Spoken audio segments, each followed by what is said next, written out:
Welcome to Wondercast, a community collaborative podcast supporting families navigating the complexities of chronic illness.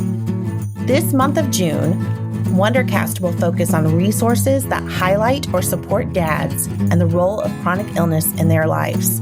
Today, I am joined once more by Wonders and Worries colleague, Jacquelyn Rebecek, to discuss the exciting release of her new book. Join us as we talk through this incredible tool and the supportive resource it can be for your own family. Today, I'm joined once more by Jacquelyn Rebecek to discuss the release of her incredible book. I wonder what it is like when a parent has cancer, Max's story. In this series, we meet Max and hear about all his wonders and worries surrounding his father's illness. I'm so excited to talk about it today. Thank you for having me back, Julie. Yes, my name is Jacquelyn Rebecek, and I have the honor of being the program manager at Wonders and Worries for the Austin area and also a child life specialist. And now I'm super excited to add the title author to the list. First of all, brava. What an incredible resource for families facing a cancer diagnosis. There is so much I love about this book, and I'm so grateful you're here today so that we can really kind of get into the writer's perspective of it versus just what we would interpret from reading it. Julie, it's an honor to talk about all things dads today. We know what an important part of the family they are, and there was a real lack of literature as far as children's books. When we go to educate the clients we work with about dads with illnesses, the dads just were lacking in representation. And so Wonders and Worries wanted to fix that. And we just decided we're going to create it. And we're so excited about this whole series that's going to touch upon all different kinds of diagnoses and add in that rich and wonderful child life language. This will be a great tool for parents, for professionals, and obviously for the children themselves. It's so exciting. Why don't you start by telling me a little bit about what inspired you to write this book? Sure. So in our field, we use books as a beautiful bridge to introduce hard topics to kids. It's such a great way to teach them and to have them open up about their own stories. They may not be ready to share their feelings and thoughts, but we can relate it to, hey, have you ever felt like this boy in the story about his mom or dad's cancer or illness? Or I wonder what that child was thinking. For those that haven't read the book, do you want to give a little synopsis about the storyline? I would love to. So the Wonders and Worries book series is going to focus on a different child and a different illness each book. And so our first book focuses on Max's story and a dad who has cancer. And it is such a rich children's book in that it very gently weaves all of the core things we think are important to walk a child through when their parent is diagnosed with cancer. So we have medical education done in a very developmentally appropriate way. We have pictures of equipment. We focus on coping tools for the children. We focus on who is the support team for your parents, who is the support team for you. We normalize the expression of feelings and all the different questions they have, all in a very fun format for children and parents to use. So we really wanted to be able to give adults the beautiful child life language we use to explain things to kids and a platform that they can use to guide their child through their illness and empower them to know how to talk about these things. In terms of your target audience, what age groups do you feel like this book best works with?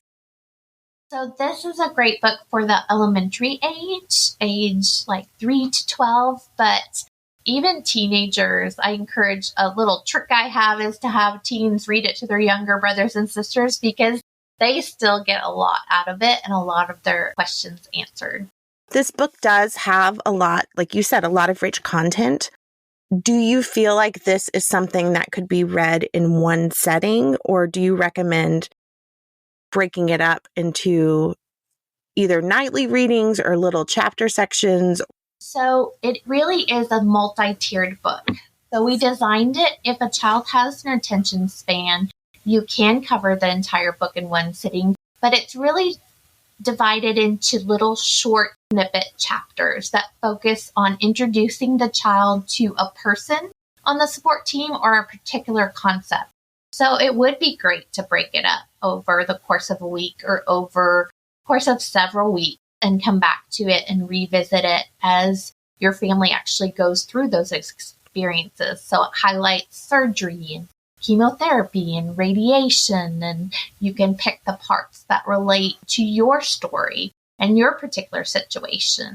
It's also designed to be used not just for the child themselves, but again, for the parent to model for them the language and the topics that are important to process with your child, but also for professionals in the field. We wanted school counselors, psychologists who might have a client who's dealing with a medical issue in their family, social workers. We really wanted it to be a tool that could be used by all of these entities to help a child process through this and cope. I think it's so lovely. How would you, as a clinician, prefer to use this book in your practice? So at Wonders and Worries, we have a curriculum that's broken up across several weeks that focuses on a different topic each week. And so some weeks we focus on the medical education piece. Some weeks we focus on the coping. So I'm going to use the book, each section that I want to follow the activity that I do in session. So if I'm focusing on the medical education piece with a child or teen that day, I'm going to read the snippets that cover the medical, the explanation of surgery and chemotherapy and radiation. If we're focusing on the coping section or feelings, I'm going to pull out the pages where Max is asking questions or is having a breakdown because he's really scared and worried. So I'm going to pull out the portions that relate to the therapeutic topic I'm focusing on that day. But there's really no wrong way to use it. I don't think you can harm anything because I have really worked hard to hide a lot of Easter eggs throughout the storyline. A big underlying theme in this book is something that you and I have seen in our work through many, many years with families, right? In that oftentimes dads don't know what to do or how to respond to their children when they're the ones diagnosed or when the mom is diagnosed. They oftentimes want to be the fixer. We hear that. We've seen it so many times. The dads just don't know what to do because they can't fix cancer. They can't make it okay for their family. They don't know what to do in these situations, and they oftentimes end up throwing themselves into their jobs and work or withdrawing from the family. And so we really wanted to model and normalize how, we want to be able to make things right for our family. We want to give them hope, but we want to also be honest with them. And so I love that this story adds those themes of what happens when you can't fix it. What do you do? Tell me about some of the little secret takeaways that, from a clinical standpoint, that you want to highlight for maybe clinicians that are listening. Sure. It was so fun to develop this. So some core values that I had in creating the book was, one, I wanted it to relate to people of all backgrounds and all genders and all ethnicities. So if you really notice in the book, every different helper represents a different culture, a different ethnicity. We also worked hard to represent even differently abled bodies. So even the social worker in the book, she has a metal leg. It's really subtle. So what isn't literally printed out in the words, the pictures really are powerful in telling their own story. So I feel like it's a well-rounded representation of what different families can look like and different helpers and different support teams.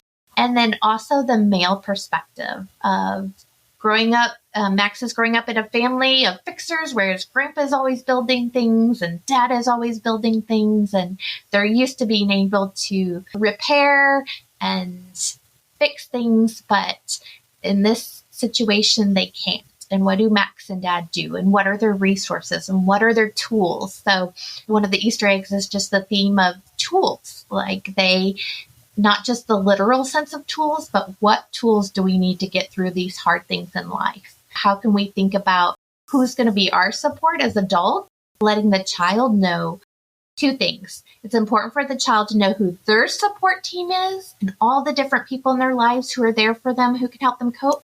But also, as we've seen in session, Julie, kids worry about their parents being supported, right? We know that they protect them. They don't always want to ask their parents their hard questions or get them upset or bother them or worry them. And so I love that this book also lays out, hey, these are all the people who are there for mom and dad too, who are helping answer their questions, who are helping take care of them. Like mom and dad are supported to kind of take the weight off the child from being the protector. I just love that what's not said is still really very much said throughout the book. So one of the things that we hear a lot from parents at Wonders and Worries is they have concerns sometimes when they start giving information that it's going to lead to more wonders or more worries just in general for their children. A lot of parents are hesitant to explain cancer at all. They just want to call it mommy or daddy's illness. Can you kind of touch on the importance of information for kids, what the benefit of that is? That is a very core principle that Wonders and Worries is that your biggest goal is to maintain that trusting relationship with your child, right? So we want them to know that we will always give you good information. We will always give you honest information. You want to maintain that trust with them. That doesn't mean you'll always give them all the information, but your kids need to know that they can come to you for what is true. And so we introduce it in small amounts. We encourage parents to first check in with what their child already knows, really establish, what have you noticed? Mommy's been going to the doctors a lot, or daddy's been going to the doctors a lot, and work from there and scaffold the information. And that's what the book can help do too in very small snippets. Know that they're always listening. So whether you have this hard talk or not, they are putting pieces together in their own way. And as child life specialists, we found that, kids are amazing observers, but they're not always accurate interpreters, right? They don't have the years of experience. They haven't been on this earth that long to figure out what all these pieces mean. So whether you're talking to your child or not, they are putting the pieces together. And we found that they often put them together in a much scarier way than even reality, that what they come up with in their heads. So it's really important to create an open and honest environment where you can talk about these things. And I always encourage parents to create, you've heard me say this before, Julie, but rhythms and rituals for checking in. So in the beginning of the story, Max's family has a family meeting where they introduce what's going on with dad and start with a little bit of information and explanation, and then they build upon it throughout the book. So we encourage parents to always be modeling just, it's okay to talk about it. This isn't the elephant in the room. Even if your kids never have any questions for you and they don't feel comfortable, you're just checking in and saying, hey, do you want to know what's going on this week? Do you want an update?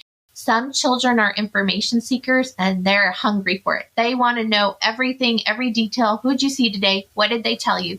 Other kids, other siblings may be like, no, I'm good. And I'm always encouraging parents. They love you. I have a lot of parents say, we had the hard conversation and told them, and I don't think my teenager cares at all. They just went on their way. But we know that children and teens need time to process, right? They don't always know what to ask in the moment or how to say it. And so that's another way that books are a great help. It gives language and a platform from which to have the conversations from. There's just so many tidbits in encouraging parents.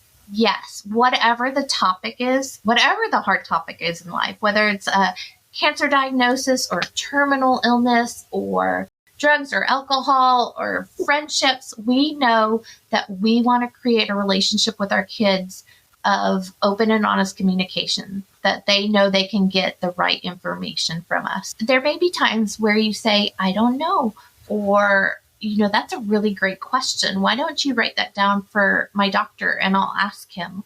Or, I'm not ready to share that information right now, or you're not ready to receive it, but when the time is right.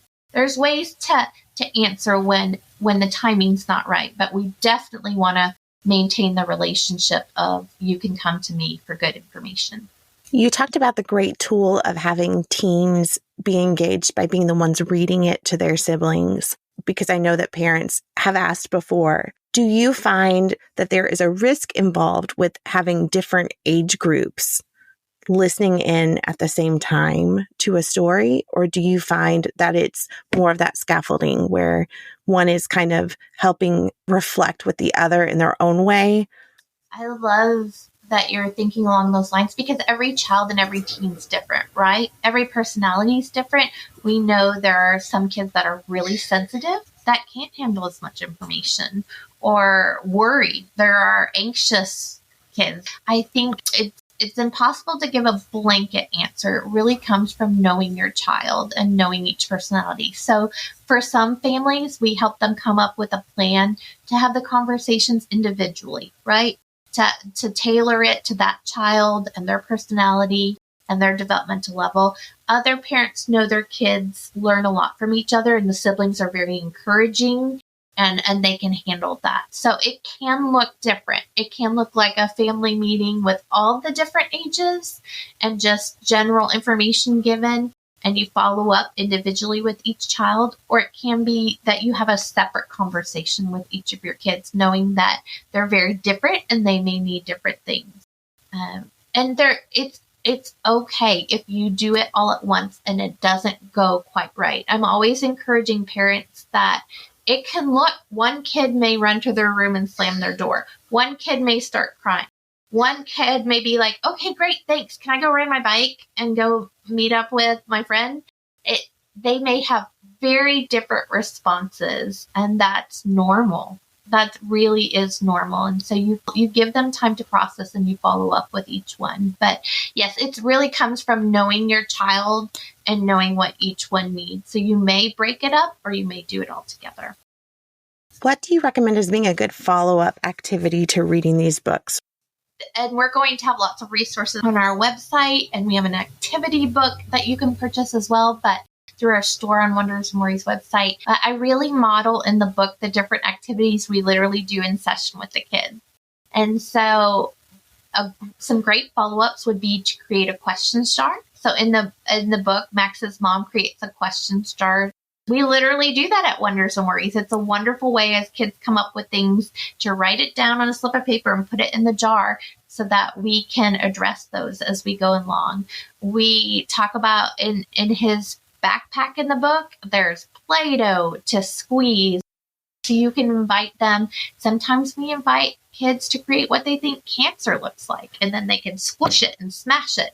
Sometimes we invite kids to create an anger monster out of Play-Doh. What would that look like? And what would he say if he could speak? We also use a lot of different art and feelings activities, a stress target where you make on a poster board the circles and you write all over the target things that stress you out or upset you, including about the illness. And then you can throw water balloons or Nerf darts, or we also do wet toilet paper at the target. So lots of different active ways. Once you have those hard talks, each child has their different own way they like to cope, but providing opportunities, like in the book, Max and his sister have a journal that they add to and talks about keeping a gratitude list.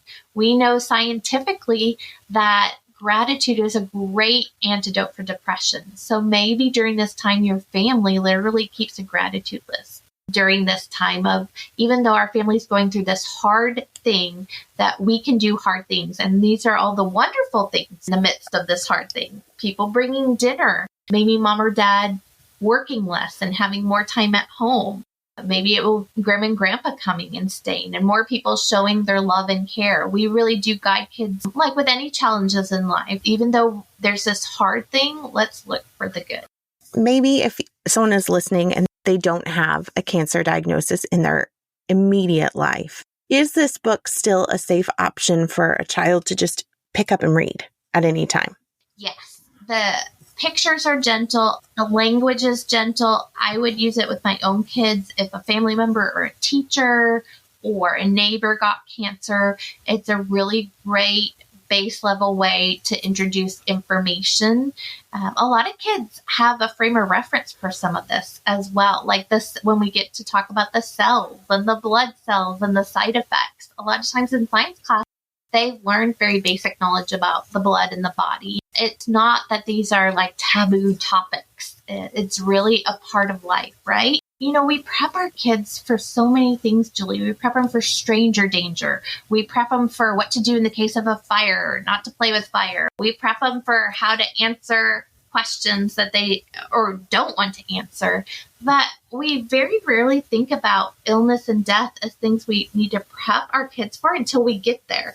And what do we know is universally, unilaterally a part of life? Death and loss and sickness. It impacts us all, regardless of where we live or what language we speak. And so I think these books are very much just a part of everyday life because they are things we're going to encounter. I think it's great to take advantage of teachable moments before you're in the pain, before you're in the heat of it, to introduce these topics, to talk about what happens to bodies when they get sick or stop working.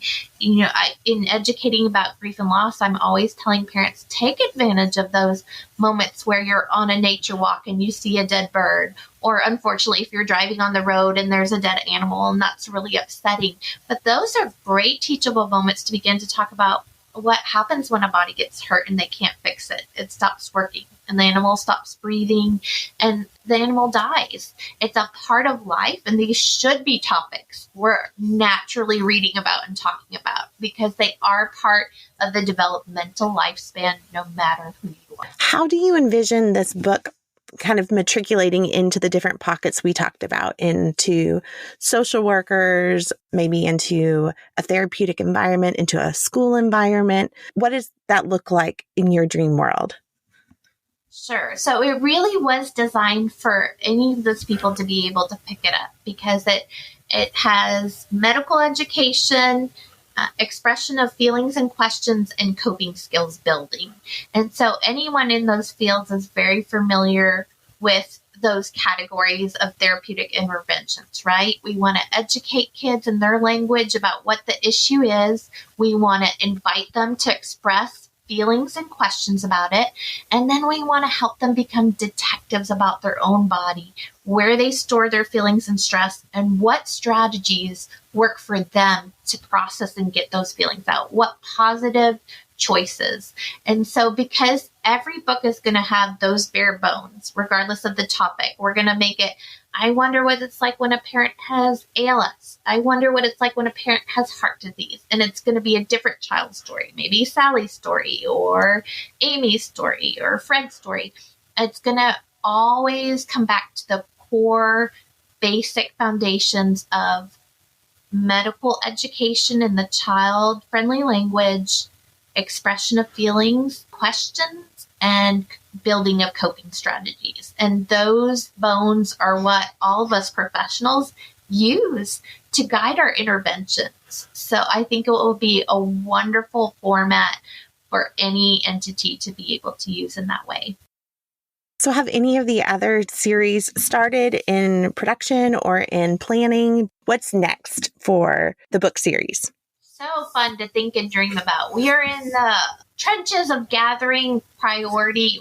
What health issues are not being covered in bookstores, already out there being marketed in our own field. And so right now we're taking stock of which one should be priority, and then we'll base it from there. So more to come. Yes, we are very excited to be creating this very important tool, not only for our child life community, but for you, the parents who are already attached and closest to your kids, and then for professionals who know how to do those important interventions, but just don't have that medical language that is our special niche. And we just want to come alongside of you and empower you, whoever you are, even down to the littlest mind and heart. I love that. Okay, is there anything else that you wanted me to cover that you wish I had? I wanted to elaborate a little bit more on the concept of the father, because in our work, I'm thinking of Father's Day is coming up, and dads are so important. And we've seen so many different ways dads have handled illness in our work. And so I just want to encourage them and empower them who are struggling with a diagnosis or perhaps even end of life or a terminal disease, that your influence is just as powerful in life as it is in death. And your legacy is just as powerful in life as it is in death. I want to encourage dads that there is a good way to have these conversations and to guide your kids, and even a good way to end things. We don't want to think about that. We don't want to talk about that. But Julie, you and I have both seen the power of when a family is willing to acknowledge that this is happening. And that's hard, right? It's a journey in and of itself for adults. We don't want to tell our kids these painful things. We don't even want to think about us not being here for them.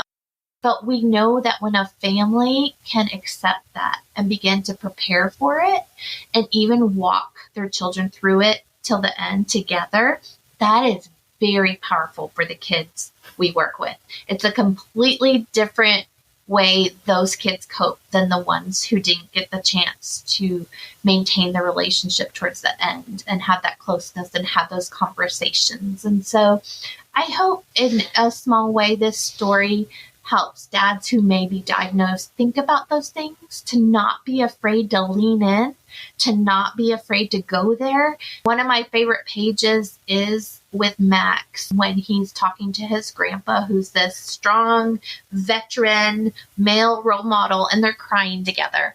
One way it addresses that it's okay for all people to cry. It doesn't matter how tough you are. It doesn't matter if you're a male or a female, a grown-up or a child. Crying is a normal, healthy way to get our feelings out.